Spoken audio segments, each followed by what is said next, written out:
கண்டிப்பா. அடுத்து ஒரு விஷயம் என்னன்னா, இப்ப இந்த 2 பெரிய ஜாம்பவான்கள பத்தி பேசணும்னா, மிகப்பெரிய ஜாம்பவான் அவரு சூப்பர் ஸ்டார் ரஜினி சார் அப்டின்னா, சுந்தர் சி சார் வந்து படத்துலருந்து விலகிட்டாப்ல அப்டிங்கும்போது நெறைய மாற்று கருத்துக்கள் வருது.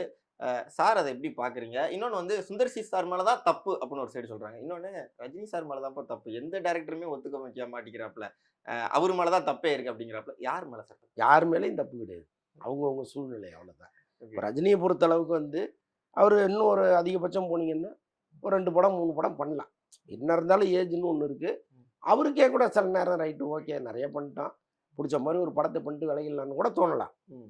அப்ப அந்த படங்கள் எல்லாமே வெற்றி படங்களா இருக்கணும்னு அவர் நினைப்பாரா மாட்டாரா?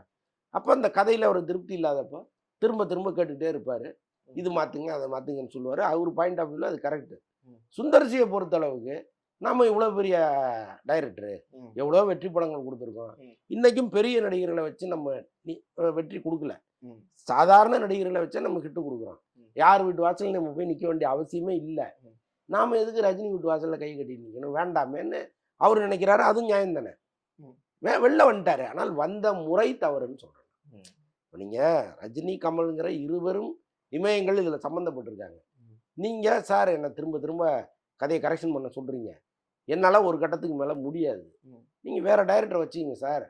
நீங்க நம்ம 3 பேருமே சேர்ந்து இத ரசிகர்களுக்கு சொல்லுவோம். ம். ஏன்னா இப்ப சுந்தர் சி பொண்ணுக்கு கல்யாணம் நடக்க போகுது. ம். அவருடைய மகளுக்கு திருமணம். இதுல ஒரு பிஸி ஆயிட்டாரு.